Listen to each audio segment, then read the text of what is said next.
Praise the Lord.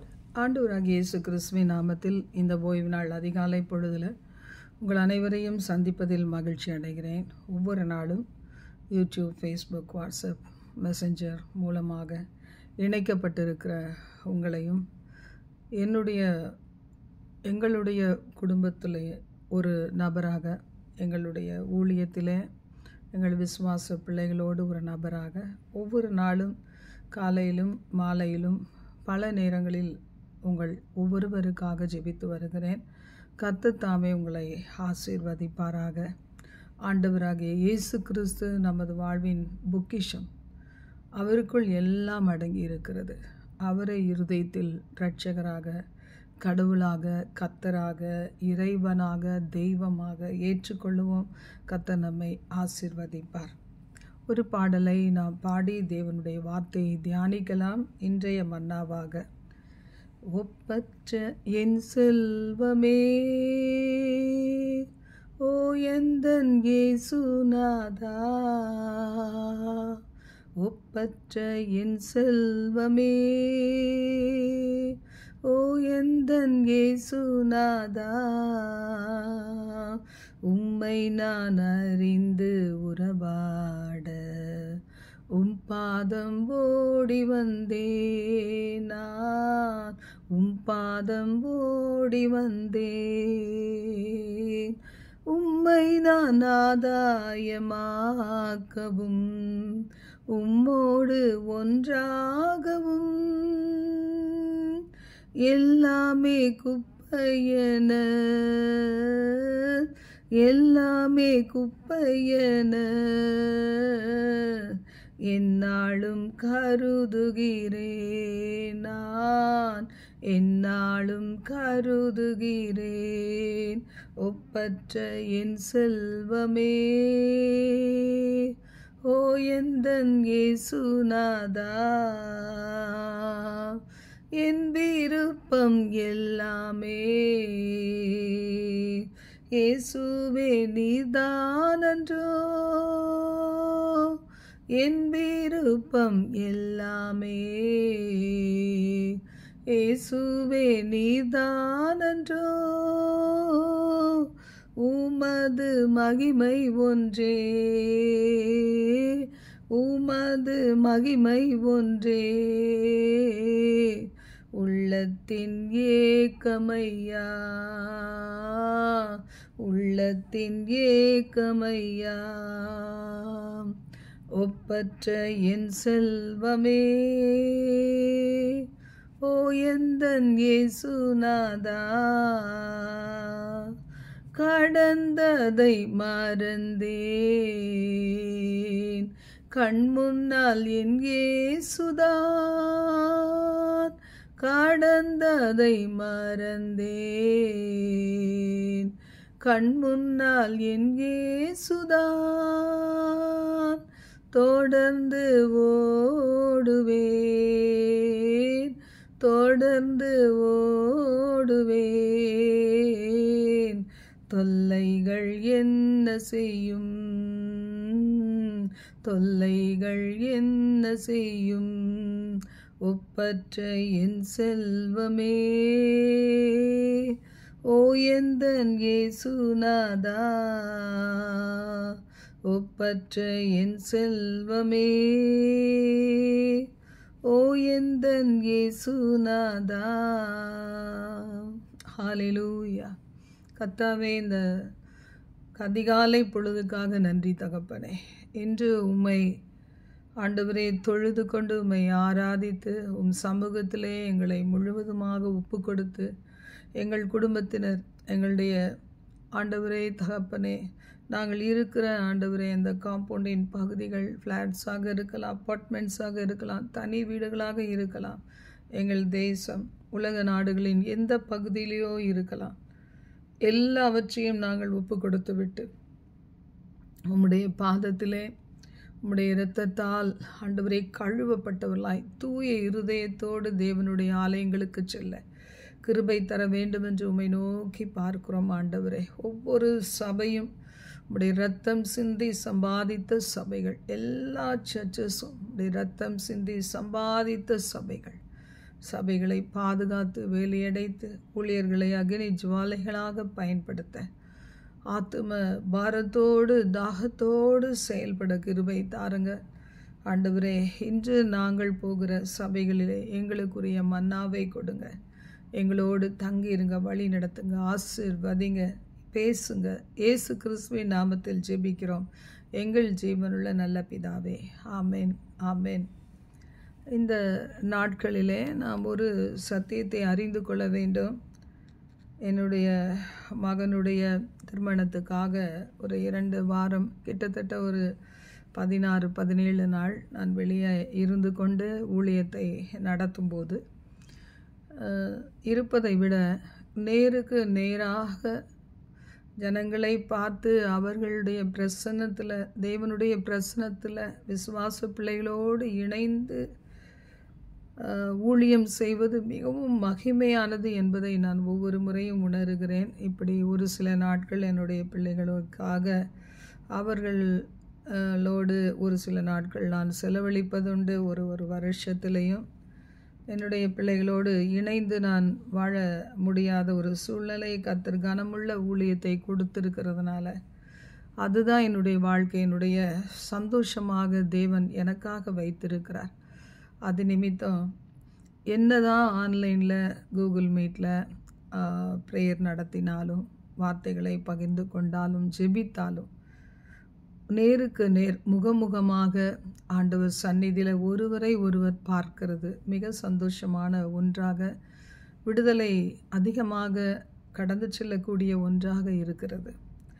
அதனால் நீங்கள் எல்லாருமே ஆன்லைன்லேயே தேவனுடைய வார்த்தையை கேளாதபடி நல்ல ஒரு ஆவிக்குரிய சபையை தெரிந்து கொண்டு அந்த இடத்திலே நீங்கள் போய் தேவனை ஆராதிப்பது மிகவும் அருமையானது. நாங்களும் லிங்க்கு கொடுக்குறோம். எதற்காக என்றால், வயதானவர்கள் அவர்களால் வீட்டை விட்டு வெளியே வர முடியாது, அவர்களை பார்த்து கொள்ளுகிற கேர்டேக்கர், அவர்களுடைய குடும்பத்தை சார்ந்த சொந்த ஜனங்கள், மகன் மகள்கள், இப்படிப்பட்டவர்களுக்காக நாங்கள் கொடுக்குறோம். அதுபோல் உங்களுக்கும் கூட அநேக கனெக்ஷன்ஸ் வரலாம். யூடியூப்பில் வரலாம், ஃபேஸ்புக்கில் வரலாம், வாட்ஸ்அப்பில் வரலாம். ஆனால் நீங்கள் எழுந்து போக திராணி இருக்கும்போது, நீங்கள் எழுந்து போய் தேவ சமூகத்திலே, தேவனுடைய ஆலயத்திலே அமர்ந்து பயபக்தியோடு நாம் தேவனை ஆராதிப்பது மிகவும் சந்தோஷமான அனுபவம். ருசித்து பாருங்கள், கர்த்தர் நல்லவர் என்பதை கண்டடைய முடியும். இந்த நாளிலே நாம் தேவ செய்தியை பார்க்கலாம். சமாதானம், சந்தோஷம், ஆசீர்வாதம். இந்த மூன்றுமே ஒன்றோடு ஒன்று இணைந்து வரக்கூடியது. அதனால்தான் இஸ்ரவேல் ஜனங்களை மோசே ஆசீர்வதிக்கும் போது கர்த்தர் சொன்னார், சமாதானம் சந்தோஷத்தை அருளி உங்களை ஆசீர்வதிப்பாராக. சமாதானம், சந்தோஷம், பலன். இந்த சமாதானமும் சந்தோஷமும் எப்போ வரும்? நம்ம நல்ல ஆவிக்குரிய வாழ்க்கையில் பலனாக இருக்கும்போது, சரீரத்தில் சுகமாக இருக்கும்போது. அதனால்தான் நம் சரீரத்தை அதிகமாக பாதுகாத்து கொள்ள வேண்டும். இந்த சரீரத்தின் மூலம் தேவன் மகிமைப்பட, இந்த பூமியிலே இந்த சரீரத்திலே நம்முடைய ஆவி ஆத்துமா இருக்கும்போது கர்த்தரை மகிமைப்படுத்தக்கூடியதாக வாழ வேண்டியது அவசியம். இந்த சரீரத்தில் தான் ஒரு சிறிய பகுதியில் ஆண்டவராகிய இயேசு கிறிஸ்து உரிமையோடு வீற்றிருக்க அவர் இதய கதவை தட்டி இருக்கிறார். அநேகர் திறந்து கொடுத்திருக்கிறோம், இன்னும் ஒரு சிலர் கடினமாக இருக்கிறோம். திறந்து கொடுத்த நாமே அவரை அடித்து விரட்டி விட்டு நாம் நம்மை பார்த்து கொள்வோம் என்று நம்பிக்கையோடு இருக்கிறோம். நம்மில் சிலர், எல்லாரும் இல்லை. கர்த்தர் தாமே இன்றைக்கு ஒவ்வொருவரையும் மீட்பாராக. இந்த நேரம் நாம் பார்க்க போகிற இந்த சமாதானம், சந்தோஷம், ஆசீர்வாதம், ஏசாயா 48ஆம் அதிகாரத்தை நான் வாசிக்கும்போது கர்த்தர் என்னோடு பேசின ஒரு வசனம், 20ஆம் வசனம் சொல்லுகிறது, பாபிலோனிலிருந்து புறப்படுங்கள், கல்தேரை விட்டு ஓடி வாருங்கள், கர்த்தர் தம்முடைய தாசனாகி யாக்கோபை மீட்டு கொண்டார் என்று சொல்லுங்கள், இதை கம்பீர சத்தமாய் கூறி பிரசித்தப்படுத்துங்கள், பூமியின் கடையாந்தரம் மட்டும் வெளிப்படுத்துங்கள் என்கிறார். கர்த்தருடைய வார்த்தை சொல்லுகிறதற்கு நாம் இன்று கீழ்ப்படிவோமா? நம்மை தேவ பிரசன்னத்தை விட்டு வேறு பிரிக்கிற, தேவனுடைய நன்மைகளை விட்டு வேறு பிரிக்கிற, தேவன் நமக்கு செய்த நன்மைகளை மறக்க பண்ணுகிற எல்லா சூழ்நிலைகளை விட்டோம் நாம் வெளியே வந்து கர்த்தரை பிரசித்திப்படுத்த வேண்டிய, கர்த்தரை கம்பீரமாய் ஆரவரிக்க வேண்டிய நேரம் இது. ஏன்னா ஆண்டவராகிய கர்த்தர் நம்மை நடத்தும் போது இதுவரைக்கும் ஏதாவது குறை வைத்தாரா? வேலை இழந்த சந்தர்ப்பங்கள் இருக்கலாம், சரீரத்தில் சுகவீனம் வந்த சந்தர்ப்பங்கள் இருக்கலாம், அதே போல் எல்லோராலும் கைவிடப்பட்ட சந்தர்ப்பங்கள் இருந்திருக்கலாம். இந்த வருஷம் வரைக்கும் அநேக நேரம் சொல்ல முடியாத வியாதியினால் துடித்திருக்கலாம். ஒருவேளை இதுதான் நமக்கு கடைசி நாள் என்று சொல்லி நினைத்திருக்கலாம். ஆனாலும் தேவன் அவைகளில் இருந்தெல்லாம் நம்மை மீட்டு எடுத்து நம்மை இத்தனை நாள் வரைக்கும் கொண்டு வந்தாரே. 21ஆம் வசனம் சொல்லுகிறது, அவர் அவர்களை வனாந்திரத்தில் நடத்தும் போது அவர்களுக்கு தாக விடாய் இருந்தது இல்லை. நமக்கு தாகம் இல்லாதபடிக்கு, தாகத்தினால் நாவு வறளும் போது ஆண்டவராகிய கர்த்தர் எத்தனை பேருக்கு அந்த தாகத்தை தீர்க்க தண்ணீரை ஏற்படுத்தி கொடுத்தார் என்று சிந்திக்கும் போது 2 பேரை குறித்து ஞாபகம் வருகிறது. அது ஒன்று ஆகார், தன்னுடைய மகனுக்காக அப்ரகாம் கொடுத்து அனுப்பின அந்த துருத்தியில் இருந்த தண்ணீர், பால் எல்லாம் காலியாகி போயிடுச்சு. அந்த தன்னுடைய மகன் அழுகிறான்.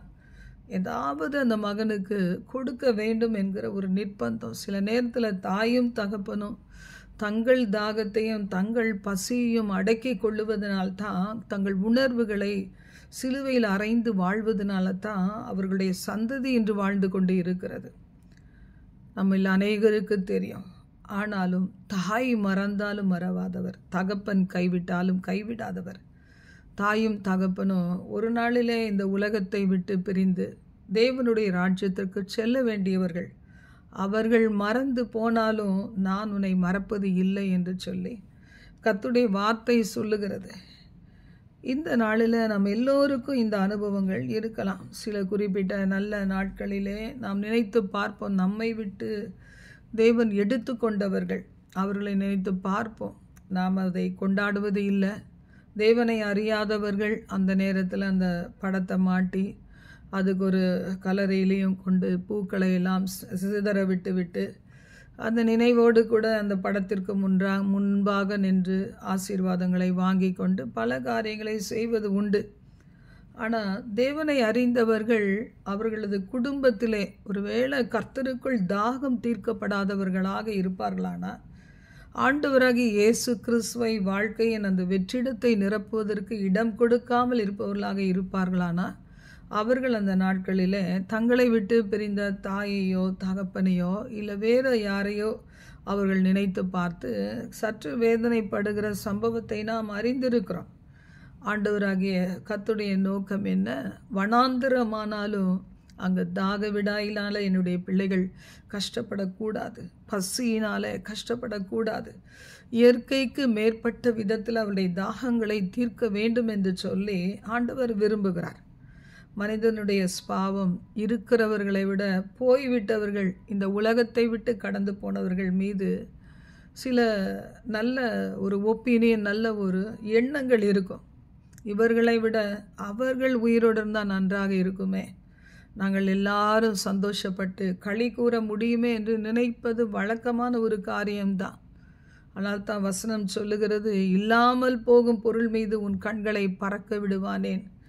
இருக்கிற பொருட்கள், கிடைத்திருக்கிற வாழ்க்கை, கிடைத்திருக்கிற உறவுகள், கிடைத்திருக்கிற நன்மைகள், தேவன் உங்களுக்கு கொடுத்திருக்கிற வேலை, வருமானம், உங்களுக்கு கொடுத்திருக்கிற வாழ்க்கை, ஒருவேளை நமக்கு தேவன் கொடுத்திருக்கிற பிள்ளைகள், ஊழியங்கள், இவைகளை மனப்பூர்வமாய் ஏற்றுக்கொண்டு வாழ வேண்டும் என்று கர்த்தர் விரும்புகிறார்.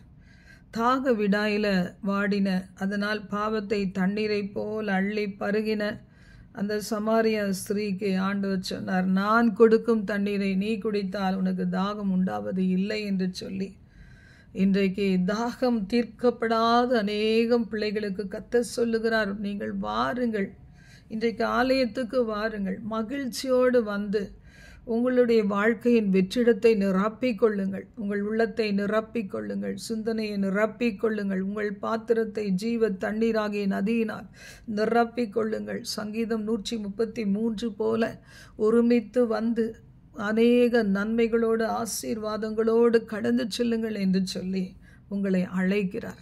இந்த தேவனுடைய சத்தத்திற்கு நாம் செவி கொடுக்கிறோமா? இந்த ஓய்வு நாளிலே அநேகர் மாதத்திற்கு ஒரு முறை வருவது உண்டு. சில பேர் வருடத்தில் 2 நாட்கள் பண்டிகை கிறிஸ்தவர்களாக இருப்பது உண்டு.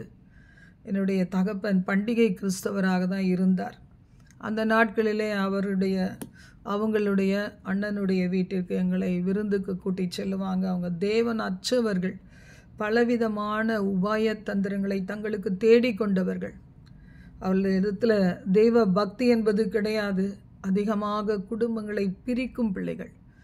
அந்த நாட்களிலே நான் மறக்க முடியாது. அப்படிப்பட்ட நாட்களில் வேறு வழி இல்லாதபடி நல்ல எண்ணத்தோடு நாங்கள் அவங்க வீடுகளுக்கு கடந்து செல்லுவோம். ஆனால் அந்த குறிப்பிட்ட நாளில் தானே எங்களுடைய குடும்பத்தில் பிரிவினை அசைவாடி நாங்களெல்லாம் ஒரு புறம், எங்களுடைய தகப்பன் இனி ஒரு புறமாக பிரிந்தது உண்டு.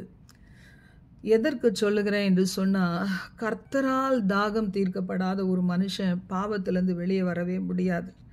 பாரம்பரியத்தை சுட்டி காட்டி, வழிமுறைகளை சுட்டி காட்டி, என்னை பெற்றவர்கள், அதற்கு முன்னுள்ளவர்கள் 4 தலைமுறைகள் நாங்கள் இப்படித்தான் செய்தோம் என்று சொல்லி பாரம்பரியங்களை பின்பற்றுவாங்க. ஆனால் ஆண்டவருடைய வார்த்தை சொல்லுகிறது, அவர்களை வனாந்தரத்தில் நடத்தும்போது அவர்களுக்கு தாக விடாய் இருந்தது இல்லை. தாகத்திற்கு என்ன செய்தாராம்? கண்மலையிலிருந்து தண்ணீரை அவர்களுக்கு சுரக்க பண்ணினார். கண்மலையை பிளந்தார், தண்ணீர் ஓடி வந்தது. இரத்தமும் நீரும் பிளக்கப்பட்ட விலாவிலிருந்து வழிந்தோடி வந்தது என்பதை நாம் வேதத்தில் வாசிக்கிறோம். விலாவில் ஒருத்தன் ஓங்கி குத்த, கடைசி துளி ரத்தம், கடைசி தண்ணீர். அதை தான் ஃபாதர் பெர்க்மான்ஸ் அவங்க பாடினாங்க.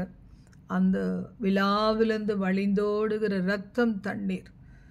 அதில் பாவங்கள் கழுவப்பட வேண்டும். மனிதர்களுடைய பாவங்கள் முழுக்க ஞானஸ்தானத்தினால் கழுவப்பட வேண்டும் என்று சொல்லி கண்ணீரோடு அந்த பாடலை பாடியிருக்கிறார். நாமும் கூட கேட்டது உண்டு, பாடுவது உண்டு. கர்த்தருடைய வார்த்தை சொல்லுகிறது, கண்மலையை அடித்து தண்ணீரை கொடுத்தது போல நம்முடைய கற்பாரையாகிய ஆண்டவர் இயேசு கிறிஸ்து அடிக்கப்பட்டு, அவர் மரித்து உயிர்ப்பிக்கப்பட்டு பரலோகத்துக்கு எழுந்தருளி, அவர் அனுப்பின அந்த ஆவியானவர் நமக்கு தாகம் தீர்க்க காத்திருக்கும் போது, நாம் தாகம் தீர்க்க யாரை தேடி ஓடிக்கொண்டிருக்கிறோம்? எந்த உறவுகளை, எந்த நண்பர்களை, எந்த காரியங்களை? 31ஆம் தேதி 1ஆம் தேதி ஹாப்பி நியூ இயர் என்று சொல்லி புதிய வருஷத்தை கொண்டாட என்னென்ன திட்டங்களை நம்மில் வைத்திருக்கிறோம். கர்த்தருடைய இருதயம் உங்களை குறித்து கலங்கி கொண்டு இருக்கிறது.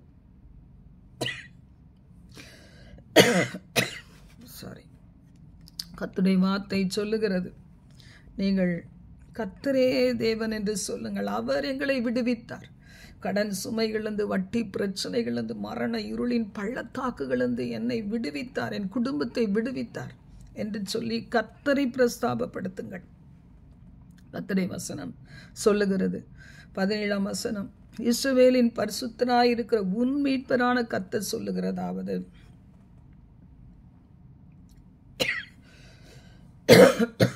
பிரயோஜனமாய் இருக்கிறதை உனக்கு போதித்து நீ நடக்க வேண்டிய வழியிலே உன்னை நடத்துகிற உன் தேவனாய கர்த்தர் நானே. தூரா மந்தரகே சக்தி நீ கூலிதியாத்துபனா அக்னியானா தீரா ஹம்சேன் மீ சுக்தி பனாக்கிறதே. ஹalleluya ஹalleluya ஹரிபா ஹத்துந்தரதி அங்கரந்தரதி அங்கரபௌஷி அங்கரபனா. ஹalleluya ஹalleluya ஹalleluya ஹalleluya. ஒவ்வொருவர் மீதும் உம்முடைய இரக்கம் கடந்து செல்லட்டும். அந்தகார வல்லமைகளை கட்டியப்புறப்படுத்தி ஜெபிக்கிறேன். சத்தியத்திற்கு விரோதமாக போராட்டத்தை கொடுக்கிற ஆவிகள் கட்டப்படுவதாக, ஜனங்கள் மேல் இருக்கிற கட்டுகள் உடைக்கப்படுவதாக இயேசுவின் நாமத்தினால். கர்த்தருடைய வார்த்தை சொல்லுகிறது, நீ நடக்க வேண்டிய வழியிலே உன்னை நடத்துகிற கர்த்தர் நானே. என் கற்பனைகளை கவனித்தாயானால் நலமாயிருக்கும். அப்பொழுது உன் சமாதானம் நதியைப் போலவும் உன் நீதி சமுத்திரத்தின் அலைகளைப் போலவும் இருக்கும். கர்த்தர் கொடுக்கிறது எப்பவுமே கொஞ்சமாக கொடுக்கிற தேவன் அல்ல. அமுக்கி குலுக்கி சரிந்து விழும்படி நமக்கு கொடுக்கிற தேவன். அன்னாள் ஒரு பிள்ளையை கேட்டா, மலடி என்கிற பெயர் எனக்கு வேண்டாம் என்று சொல்லி. சிலர் ஒரு ஆண் பிள்ளைக்காக கேட்பது உண்டு. எனக்கும் கூட நான் ஆண்டவரிடத்தில் கேட்டேன். ஏன்னா பிறரெல்லாம் என்னுடைய ஹஸ்பண்டுடைய ஃபேமிலி அநேகர் சொன்னாங்க, இவளுக்கு பிள்ளை பிறந்தா 3 பொம்பளை பிள்ளை தான் பிறக்கும். ஏன்னா அவங்க அம்மாவுக்கு 3 பொம்பளை பிள்ளை, இவளுக்கும் பிறந்தா 3 பொம்பளை பிள்ளை தான் பிறக்கும். இனிமேல் பிறக்க சான்ஸ் இல்லை, ஏன்னா 4 இயர்ஸ் ஆயிடுச்சு அப்படின்னு சொல்லும்போது என்னுடைய மனதில் வேதனையாக இருந்தது. இப்படி நியாயம் தீர்க்கிறாங்களே ஜனங்க. தகப்பன் இல்லாத பிள்ளைன்னு நியாயம் தீர்க்கிறாங்க. இவருடைய தாய்க்கு 3 பொம்பளை பிள்ளைகள், அதனால் பையன் பிறக்க சான்சஸ் இல்லைன்னு நியாயம் தீர்க்கிறாங்களேன்னு ஆண்ட சமூகத்தில் கேட்டு நான் கெட்டு பெற்றுக்கொண்டேன் என்னுடைய மகனை. அவனது திருமணத்துக்கு தான் இந்த நாட்களில் நான் நம்முடைய இந்தியா விட்டு வெளியே வர நேர்ந்தது. இப்போ கர்த்தருடைய வார்த்தை ஒரு பிள்ளையை கேட்கும்போது பாருங்கள், அன்னாளுக்கு இன்னும் அதிகமான பிள்ளைகளை கொடுத்தார். என் மகன் பிறந்து ஒரு சில வருஷத்துக்குள்ளேயே அடுத்த மகனையும் தேவன் கொடுத்தார். என் நன்மைக்காக கொடுப்பேன் என்று சொல்லி கர்த்தர் கொடுத்தார். உங்கள் வாழ்க்கையில் கூட ஒருவேளை கர்த்தர் சொல்லுகிறாரு, என்னுடைய வார்த்தையை மட்டும் நீ கவனித்து நடந்தா உன் சமாதானம் எப்படி இருக்கும்? நதியை போல இருக்கும். உன் நீதி எப்படி இருக்கும்? சமுத்திரத்தின் மணலத்தனையாக இருக்கும். உன் நீதி நின்று பேசும். நாம் அதுக்கு தான் அந்த உலகத்தில் இருக்கும்போது நன்மை செய்ய வேண்டும். நமக்கு ஒரு நியாய தீர்ப்பை தேவன் கொண்டு வரும்போது, இந்த உலகத்தில் கூட நியாய தீர்ப்பு இருக்கிறது. தேவனுடைய பிள்ளைகளுக்கு மட்டாய் தண்டிப்பேன் என்று சொல்லுகிறார். எவ்வளவு காலங்கள் ஆண்டவராகிய கர்த்தர் உங்களுக்காக இரத்தம் சிந்தின ஆண்டவர், உங்களுக்காக ஜெபிக்கிற விண்ணப்பங்களை கேட்டு ஆசீர்வதித்து பாதுகாத்து அருமையாய் நடத்தி வருவது மட்டுமில்லை, உங்கள் ஆத்துமாக்களின் மேலே அவர் கரிசனை உள்ளவர். ஒரு ஆத்துமா அழிந்து போய் நரகத்தில் போயிடக்கூடாதுன்னு தான் எல்லாருக்காகவும் விண்ணப்பம் செய்யுங்கள் என்று ஆண்டவருடைய வார்த்தை இருக்கிறது. எல்லா மனுஷரும் ரட்சிக்கப்படவும் சத்தியத்தை அறிகிற அறிவிற்குள் வரவும் கர்த்தர் பிரியமாயிருக்கிறார். எல்லா மனுஷர், எல்லா ராஜாக்கள், எல்லா பிரபுக்கள், எல்லா அதிகாரிகள், எல்லா பிரசிடென்ட்ஸ், எல்லா லீடர்ஸ், எல்லா பிரபுக்கள், ராஜாக்கள், அதிகாரிகள், தலைவர்கள், எல்லா மந்திரிகள் எல்லாரும் ரட்சிக்கப்படுவது கர்த்தருடைய சித்தம். அதனால்தான் நாம் ஜெபித்து வருகிறோம். ஒவ்வொருவர் கரத்தில் எவ்வளோ பெரிய பொறுப்புகள். பாஸ்டர்ஸ்க்காக ஜெபிக்கிறோம், பெரிய ஊழியங்களை செய்கிற பிள்ளைகளுக்காக ஜெபிக்கிறோம். அவர்களை நம்பி ஒரு கூட்டமே கடந்து போகிறதே என்று சொல்லி ஒருவராகிலும் ரட்சிக்கப்படாமல் போகிறது தேவனுடைய சித்தம் இல்லை. அவர்களை ஒருவேளை வணங்கா கழுத்துள்ள பிள்ளைகளானா சில நேரங்களில் கொஞ்சம் கடின பாதைகளிலே நடத்தி, கொரோனா டைமில் எல்லாருக்கும் வேலை போச்சு, அந்த மாதிரி சில நேரத்தில் நடத்தி மறுபடி ஆசீர்வதிக்கும் போது அவர்கள் கடந்ததை நினைத்து பார்த்து தேவனண்டையில் கிட்டி சேருகிறார்களா என்று தான் ஆண்டவர் எதிர்பார்த்து கொண்டு இருக்கிறார். இந்த திராட்சை தோட்டத்துக்கு செய்யாத எந்த காரியத்தை நான் இனி செய்வேன்? மாயை பின்பற்றி இன்று போகிறார்களே, என்னிடத்தில் என்ன அநியாயத்தை கண்டார்கள் என்று கர்த்தர் வேதனையோடு இன்னைக்கு நம்மளை பார்த்து பேசுகிறார். கர்த்தருடைய வார்த்தை சொல்லுகிறது, உன் நீதி என்ன செய்யும்? உன் சந்ததியை ஆசீர்வதிக்கும், உன் சந்ததியை பலப்படுத்தும், உன் சந்ததி உலகத்தால் கரைப்படாதபடிக்கு வாழ உனக்கு உதவி செய்யும். இதற்கு என்ன செய்யணும்? கணவனும் மனைவியும் ஒரே இருதயமாக்கப்பட வேண்டும். குறிப்பாக சகோதரிகள் ரட்சிக்கப்பட்டிருந்தார், வேறு பிரிக்கப்பட்டவர்களாக இருந்தா, தேவ ஊழியத்திற்கு தங்களை அர்ப்பணித்து வாழ்ந்தார்களானா, உபவாசித்து தேவ சமூகத்திலே பிள்ளைகளுக்காக குடும்பங்களுக்காக போராடி ஜெபிக்கிறவர்களாக இருந்தா, உங்களுக்கு ஒருவேளை நேரம் இல்லாமல் இருக்கலாம், அவர்களோட கரம் கோத்தாலே போதும். அந்த குடும்பத்தின் பிள்ளைகள், அந்த சந்ததி மிகவும் ஆசீர்வதிக்கப்பட்டு இருக்கும். அந்த சந்ததியின் மூலம் சமாதானம் பெற்றோர் உள்ளத்தில் பெருகி இருக்கும். இன்னும் சிலரோ முரட்டாட்டத்தோடு ஆவிக்குரிய பிள்ளைகள் ஒரு குடும்பத்தில் ஒரு ஈவாக, கிஃப்டாக, பரிசு பொருளாக கொடுத்திருந்தாலும் அங்கீகரிக்கிற இருதயம் இல்லாமல் பிரிந்து போவது நிமித்தம், அவர்கள் உலகத்தை நேசிப்பது நிமித்தம், மாயையை பின்பற்றி போவது நிமித்தம், அந்த குடும்பங்கள் எல்லாம் இந்த நாட்களில் ஒரு சரியான கனி கொடுக்க முடியாத ஜீவியத்திற்குள் இந்த உலகத்தில் அவர்கள் ஒன்றாக கலந்து விடுகிறாங்க. கர்த்தருடைய வார்த்தை சொல்லுகிறது, உன் நீதி சமுத்திரத்தின் அலைகளைப் போல இருக்க வேண்டுமானா நான் சொல்லுகிற வார்த்தைகளை நீ கை கொண்டு நட என்று சொல்லி, யாரோ ஒரு சபையில் ஒரு பாஸ்டர் சொல்கிறாங்க, ஊழியக்காரங்க சொல்கிறாங்க, நீங்கள் ஏற்றுக்கொள்ள அவசியம் கிடையாது. உங்கள் கரத்தில் இருக்கிற வேத புத்தகம், ஒருவேளை ஆர்சி பைபிளாக இருக்கலாம், இல்லைன்னா சிஎஸ்ஐ பைபிளாக இருக்கலாம், விளக்க உரைகளாக இருக்கலாம், எது வேணால் இருக்கலாம். எல்லாருக்கும் ஒரே பைபிள் தான். அதை எடுத்து நீங்கள் வாசித்து பார்க்கும்போது அதில் சொல்லப்பட்ட வார்த்தைகளுக்கு நீங்கள் கீழ்ப்படிவீங்களானா உங்களுடைய சமாதானம் நதியை போல இருக்கும், கொந்தளிக்கிற கடல் அலையை போல இருக்காது. இந்த அதிகாரத்தின் கடைசி வசனம் சொல்லுகிறது, துன்மார்க்கனுக்கு சமாதானம் இல்லை. நீ நீதிமானாக முன்குறிக்கப்பட்ட மகன், மகள், இன்னும் ஏன் பாவத்தை தண்ணீரை போல பருகி கொண்டு இருக்கிறார்? வெளிநாடுகள்லாம் நம்ம எப்படி தண்ணீரும் டீ, காஃபி இதெல்லாம் நம்ம சாப்பிடுகிறோமோ, அதுபோல் அவர்களுக்கெல்லாம் அநேக வகையான குடிகள், அதுக்கு அநேக பெயர்கள். அதுதான் அவர்களுடைய வாழ்க்கையில் முதலாவது அன்பளிப்பு மாதிரி, கிஃப்ட் மாதிரி. ஒரு வீட்டுக்கு வரும்போது அவர்கள் பாட்டிலோடையே உள்ள நுழையிறாங்க. எத்தனை வருந்தத்தக்க காரியம். அவர்களும் கிறிஸ்தவர்கள் தான், அவர்களும் தேவன் மேலே வைராக்கியம் உள்ளவர்கள் என்று சொல்லி கொள்ளுகிறவர்கள் தான், உபவாசிக்கிறவர்கள் தான், ஜெபிக்கிறவர்கள் தான்.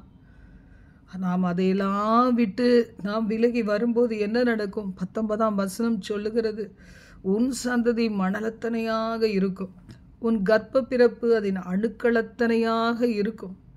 ஏன்னா நாம் விரிவடைந்தாதான், இஸ்ரவேல் ஜனங்கள், ஆவிக்குரிய இஸ்ரவேலர்கள் விரிவடைந்தாதான், சிதறி உலகமெங்கும் சென்று கர்த்தருக்கு சாட்சிகளாக வாழ்ந்தாதான் அநேகரை கர்த்தர் பக்கம் இழுக்க முடியும். அதுதான் கர்த்தருடைய திட்டம். அன்றைக்கு உபத்திரவங்கள் வந்தபோது சீஷர்கள் சிதறி போய் ஆங்காங்கு சுவிசேஷத்தை அறிவித்து, ஆங்காங்கு சபைகளை ஸ்தாபித்து, தேவனுக்காக பல கூட்ட ஜனங்களை அவர்கள் மீட்கிறவர்களாக செயல்பட்டனர். அந்த மாதிரி இன்னைக்கு செயல்பட தான் உங்களை என்னையும் கர்த்தர் அழைத்திருக்கிறார். கர்த்தருடைய வார்த்தை சொல்லுகிறது, உன் சந்ததி மணலத்தனையாக, உன் கர்ப்ப பிறப்பு அதன் அணுக்களத்தனையாக இருக்கும். அப்பொழுது அதன் பெயர் நம்மை விட்டு அற்று போகாமலும் அழிக்கப்படாமலும் இருக்கும். சில பேர் தங்களுடைய பெயர்களோடு தாய் தகப்பனுடைய பெயர், தாய் இல்லை தகப்பனுடைய பெயரை சேர்த்து கொள்வாங்க. அது அப்படியே அவங்களுடைய குடும்பத்தில் இருக்கிறவங்க எல்லாருடைய பெயரோடு பின்பாக வரும்படி சேர்த்து கொள்வாங்க. ஒருவேளை தன்னுடைய தகப்பனுடைய பெயரை அவர்கள் நினைக்க வேண்டும் என்பதற்காகவோ என்னமோ தெரியாது, திருமணம் முடிந்த பிறகு அந்த நாட்களிலெல்லாம் கணவனுடைய பெயரை இணைப்பாங்க. ஆனால் இந்த நாட்கள் அப்படி இல்லை. ஆனாலும் கர்த்தருடைய வார்த்தை சொல்லுகிறது, நீ சமாதானமாய், உன்னுடைய சமாதானம், உன்னுடைய சந்தோஷம், உன்னுடைய ஆரோக்கியம், உன்னுடைய ஆசீர்வாதம், உன்மேல் வைத்த ஆவி, உன்மேல் இருக்கிற நீதியினுடைய அபிஷேகம், பரிசுத்த வல்லமை, அக்கினியின் வல்லமை, விசுவாசம் என்கிற வரம், இவைகளெல்லாம் உன் சந்ததியின் சந்ததிக்கு நீ விட்டு போக வேண்டிய ஆசீர்வாதம்.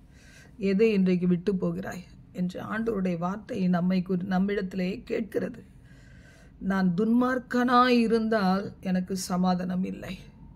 உலகத்தோடு ஒருவேளை குடித்து வெறித்து விபச்சார வேசித்தனங்களை செய்து, விக்கிரக ஆராதனையை செய்து, சீரியல்களையும் சினிமாக்களையும் பார்த்து சரீரத்தை தீட்டுப்படுத்தி வாழ்ந்து, இப்படி ஒரு வாழ்க்கை வாழும்போது தற்காலிக இன்பம் போல காணப்படலாம். நாங்கள் தான் பாக்கியவதி, பாக்கியவான்கள் என்று நீங்கள் ஒருவேளை நினைத்து பார்க்கலாம். ஒரு நாள் ஜீவன் பிரியும் காலங்கள் வரும். ஒரு நாள் இவைகளெல்லாம் நம்மை விட்டு விலகி தனிமையில் நிற்க வேண்டிய நேரங்கள் வரும். அந்த நேரம் நாம் என்ன செய்வோம்? இன்றைக்கு யோசித்து பார்ப்போம். கர்த்தர் உங்களை திக்கற்றவர்களாக விட அவர் விரும்புகிறது கிடையாது. உலகத்தின் முடிவு பறிந்த நான் உங்களுடனே கூட இருக்கிறேன் என்று சொன்னார் அல்லவா? அதனால் இன்றைக்கு மனம் திறந்து பெரிய காரியம் ஒன்றுமில்லை, ஆண்டவரே என் உள்ளத்தில் வாரும் என்று ஒப்புக்கொடுங்க. பல முறை நீதிமான் 7 தரம் விழுந்தாலும் அவன் எழுந்திருப்பான் என்று வேதம் சொல்லுகிறது. ஒருவேளை நீங்கள் பிரயாசப்பட்டு நான் எப்படி இந்த பாவ படு குழியிலிருந்து என்னை விடுவித்து கொள்ளுவேன் என்று நீங்கள் வேதனைப்படுறீங்களா? முடியாது என்று தீர்மானிக்கிறாங்களா? கர்த்தரால் முடியாத ஒரு காரியம் இல்லவே இல்லை. ஆண்டவர் உங்களுக்கு உதவி செய்வார். இயேசுவே எனக்கு கிருபை தாருன்னு கேளுங்க. ஒவ்வொரு நாள் தேவ கிருபையை பெற்றுக்கொள்ளுங்க. உங்கள் அடிமைத்தனம் மாறும். கர்த்தருடைய அபிஷேகம் உங்களை நிரப்பும். கர்த்தர் பாவ அக்கிரமத்தின் பிடிகளிலிருந்து உங்களுக்கு ஒரு விடுதலையை தருவார். ஜெபிக்கலாமா? எங்கள் பரலோக தேவனை, இந்த சத்தியம் கேட்ட தமது பிள்ளைகள் தங்கள் இருதயத்தை உமக்கு நேராக திருப்பி திறந்து கொடுக்க கிருபை தாரும். ஒவ்வொருவரையும் நீர் மறவாதிரும். நீர் மறப்பது இல்லை. ஆண்டவரே, அன்புக்காக ஏங்கிக் கொண்டிருக்கிற பிள்ளைகள், உறவுகளை ஆண்டவரை காப்பாற்ற வேண்டுமே, நண்பர்களை காப்பாற்ற வேண்டுமே, பொசிஷனை காப்பாற்ற வேண்டுமே என்று அவைகளுக்கு பின்னாக திரிகிறவர்கள், ஆண்டவரே உங்களை ஆண்டவரை இழந்துவிடக்கூடாது. நித்திய ஜீவனுக்குள் பிரவேசிக்க வேண்டுமே, கர்த்தருடைய வருகையில் நான் எடுத்துக்கொள்ளப்பட வேண்டுமே, இவைகளோடு நான் அவரது ராஜ்யத்திலே நான் செல்ல முடியாது என்பதை உணர்ந்தவர்களாய் எந்தெந்த கட்டுகளை உடைத்து ஒவ்வொருவரை விடுதலையாக்க வேண்டுமோ அவர்கள் தங்களை தாழ்த்தும் போது உங்களுடைய கிருபையை, உங்களுடைய பலனை கேட்கும்போது அவர்களுக்கு பலனை கொடுத்து ஒவ்வொருவரையும் விடுவிப்பீராக, ஆசீர்வதிப்பீராக. குடும்பங்களிலே தேவ பயம் பெருகுவதாக.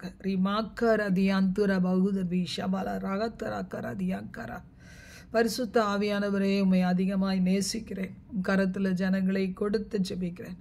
இன்றைக்கு ஒரு விடுதலையோடு வெற்றியோடு உடைய பிள்ளைகள் வாழ தங்களை அர்ப்பணித்து ஜெயம் பெற்றுக்கொள்ள குடும்பங்களிலே பெரிய ரட்சிப்பை, சமாதானத்தை, சந்தோஷத்தை, தீர்க்காயுசு காலங்களை, நல்ல ஆரோக்கியத்தை, பொருளாதார மேன்மைகளை கொடுத்து பிள்ளைகளை ஜீவ புஸ்தகத்திலிருந்து அவர்களுடைய பெயர்கள் கிறுக்கப்படாமல் பாதுகாத்து நடத்தும்படி ஜெபிக்கிறேன். அவர்கள் தங்கள் சந்ததிக்கு ஆசீர்வாதமானவர்களாக காணப்பட இன்று தங்களை அர்ப்பணிக்க உதவி செய்யுங்க. ஆசீர்வதிங்க. இயேசு கிறிஸ்துவின் நாமத்தில் ஜெபிக்கிறோம் பிதாவே. ஆமென்.